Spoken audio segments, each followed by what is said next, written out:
नमस्कार विद्यार्थी मित्रांनो, आजच्या या सत्रामध्ये आपण पाहूया सेतू अभ्यासक्रम. आणि या सेतू अभ्यासक्रमामध्ये आज आपण घेणार आहोत चाचणी परीक्षा क्रमांक 1, विषय गणित आहे, इयत्ता 10वीसाठी.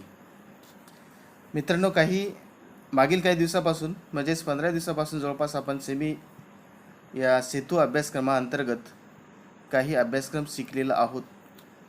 मी माझ्या या चॅनेलवरती काही व्हिडिओ प्रसारित केलेले आहे, ते तुमच्यापर्यंत देण्याचा प्रयत्न केलेला आहे. बऱ्याचशा विद्यार्थ्यांनी या अभ्यासक्रमाचा सराव केलेला आहे, तर त्याच सरावावर आधारित आजची ही चाचणी आहे. बरं आहे, तर पाहू या चाचणीमधील प्रश्न काय आहेत. पहिला आहे question number first. Choose the correct option from the following multiple choice questions.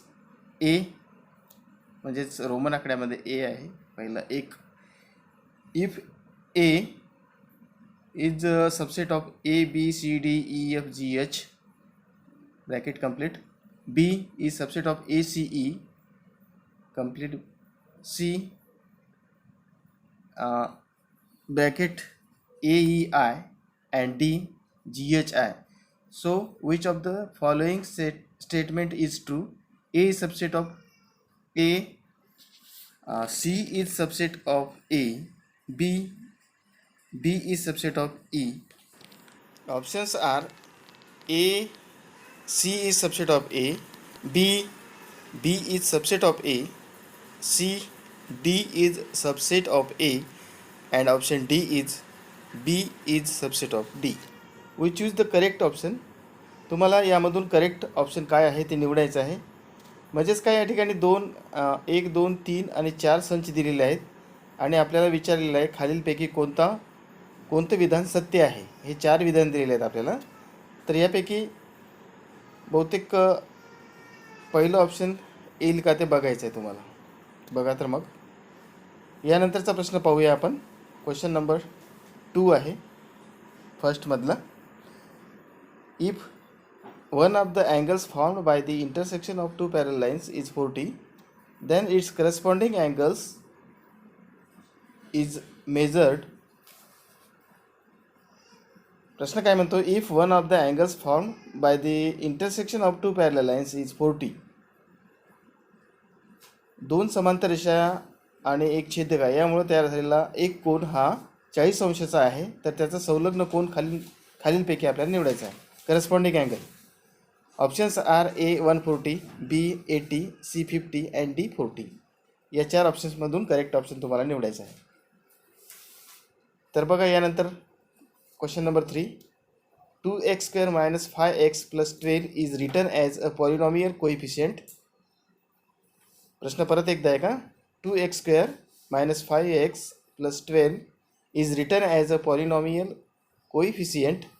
Options are A in the bracket 2 - 5 12, option B in the bracket 2 5 - 12 bracket complete, option C in the bracket 2 5 12 bracket complete, and D in the bracket 2 - 5 and -12 bracket complete. Here coefficient of x² is 2, coefficient of x is -5, therefore options A is to be correct option. Then here question number 4th question. चौथा बघा. When two parallel lines intersect with one intersection, one of the intersecting pairs of angles formed on one side of the intersection has a measure of 50 degree, then and other has an angle.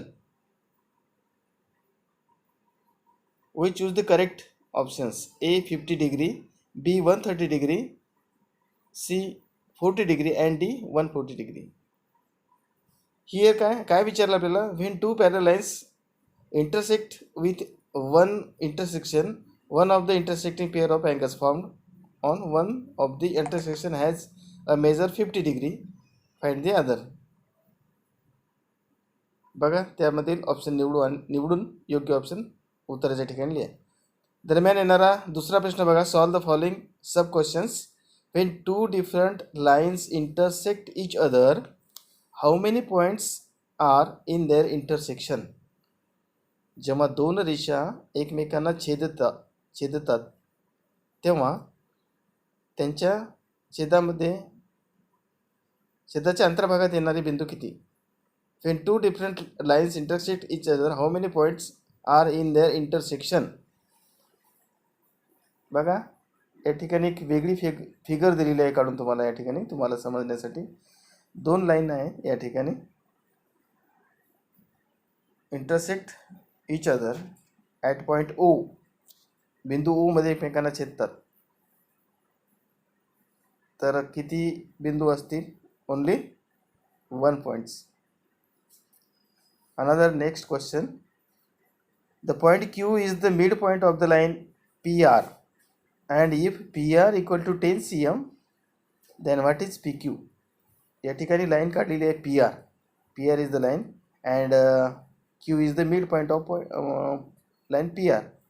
Q is the midpoint of the line PR.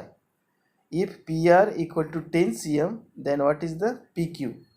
Here Q is the midpoint, therefore PQ equal to QR and both are phi. Therefore PQ equal to 10 by 2 is equal to PQ equal to, therefore PQ equal to phi 5. Then next another questions. If the coordinate of point A is minus phi and the coordinate of point B is 3, then distance AB is how much? किती? जर A चा निर्देशक -5 असेल आणि B चा निर्देशक 3 असेल तर डिस्टन्स AB म्हणजे अंतर AB काढायचं आपल्याला. डिस्टन्स AB इक्वल टू काय फॉर्म्युला? मोठ्या जो निर्देशक असेल त्यामधून लहान निर्देशक मायनस करायचा. म्हणजेच काय होईल या ठिकाणी? ए चा निर्देशक -5 आहे, लहान असल्यामुळे आपण बी च्या निर्देशकामधून ए चा निर्देशक मायनस केलेला आहे या ठिकाणी. 3 मायनस 5 इक्वल टू 8. 3 अधिक 5 बरोबर 8. हे झालं उत्तर. त्यानंतर तिसरा प्रश्न आहे, question number 3. Solve the following sub questions if एक line RP in the figure, parallel line MS and line DK are their intersection. Angle DSP equal to 85 degree. Then find the measurement of the following angles. काय दिलेलं आहे या ठिकाणी? दोन line दिलेल्या आहेत, RP parallel line MS and DK are their intersection. If DHP equal to 85 degree, then find the measurement of the following angles. A angle RSD, B angle PHG, angle C आहे angle HGS and D आहे angle MGK. हे या चारही कोनांची मापे आपल्याला काढायचं आहे. कशावरून? दिलेल्या आकृतीवरून. आकृती कोणती दिलेली आहे ते बघा, समोर आहेच. समोर एक स्पेशल आकृती तुमच्यासाठी दिलेली आहे. त्या आकृतीचा अभ्यास करून तुम्हाला हे सर्व कोनांची मापे काढायची आहेत. First we observe the diagram. Here RP parallel MS and DK are their intersection. Here the value of DHP is equal to 85. Measure angle DHP is equal to 85 degree. Then find other 4 angles. या ठिकाणी दोन समांतर रेषा आहेत आणि एक छेदिका आहे त्या रेषांना छेदणारी. त्यापैकी एका कोनाचं माप दिलेलं आहे आपल्याला विद्यार्थी मित्रांनो, DHP. Measure angle DHP is equal to 85 degree. Then find out the other 4 angle given below. बघा त्यानंतर येणारा प्रश्न, नेक्स्ट क्वेश्चन 2 मधलं A. Right the set of prime numbers from 1 to 25 in the list method. B आहे यामधला B equal to empty set, then number of B equal to how much. तर पहिल्याचं उत्तर बघा काय येईल ते, तुम्हाला हिंट देतो मी. The set of prime numbers from 1 to 25 किती आहेत? प्राइम नंबर म्हणजे सममूळ संख्या किती आहेत? मूळ संख्या तर बऱ्याच आहेत, समजा 25 पर्यंत येणार आहे 1 3, परंतु मूळ संख्या आपल्याला विचारली, सममूळ संख्या ती आहे फक्त 2, एकच आहे, 2 ही संख्या आहे, म्हणून त्या ठिकाणी 2 हे उत्तर येईल. तर त्या शीटला ए नाव देऊ आपण. ए इक्वल टू कंसामध्ये in the bracket 2 and answer B here, B equal to empty box, empty set आहे. Then number of B equal to 0, therefore number of b equal to 0 because b equal to empty set, रिकामा रिक्त संच आहे, म्हणून number of B equal to 0. अशा प्रकारे या ठिकाणी हा दुसरा प्रश्न संपलेला आहे. नेक्स्ट बघूया काय ते. Simplify in the bracket 4x + 7x - 1 bracket complete minus in the bracket x + 8x - 7 another bracket complete plus in the bracket x + 10 bracket complete. अशा प्रकारे आपल्याला हे सिम्प्लिफाय करायचं, सोडवायचं आहे, याला सरळ रूप द्यायचं आहे. तर त्यासाठी काय करू आपण, सर्व जे कंस आहेत, ब्रॅकेट आहेत, ते सोडून घेऊ. सोडवल्यानंतर काय येईल मग, 4x + 7x - 1 आणि मायनसने या पूर्ण कंसाला गुणायचं. काय येईल मग, -x + 8x - 7, -7 minus minus plus येईल, मग या ठिकाणी +7 येईल, +8x + 10 हे सोडवायचं तुम्ही. यानंतर नेक्स्ट काय, सिम्प्लिफाय 2 × √2 + √8 - √50. काय करू आपण, जे रूटमध्ये असणाऱ्या संख्या ज्या आहेत ते समान करून घेऊ. त्यासाठी काय करावं लागेल आपल्याला, प्रत्येक ठिकाणी √2 येण्यासाठी दुसऱ्या पदामध्ये √8च्या ठिकाणी 4 × 2 लिहू, म्हणजे √4 म्हणजेच काय येईल, रूटच्या बाहेर 2 येईल. त्याचप्रमाणे शेवटच्या √50च्या जागी काय येईल, √25 × 2 असं घेऊ आपण, म्हणजेच √25च्या ठिकाणी 5 बाहेर येईल रूटच्या.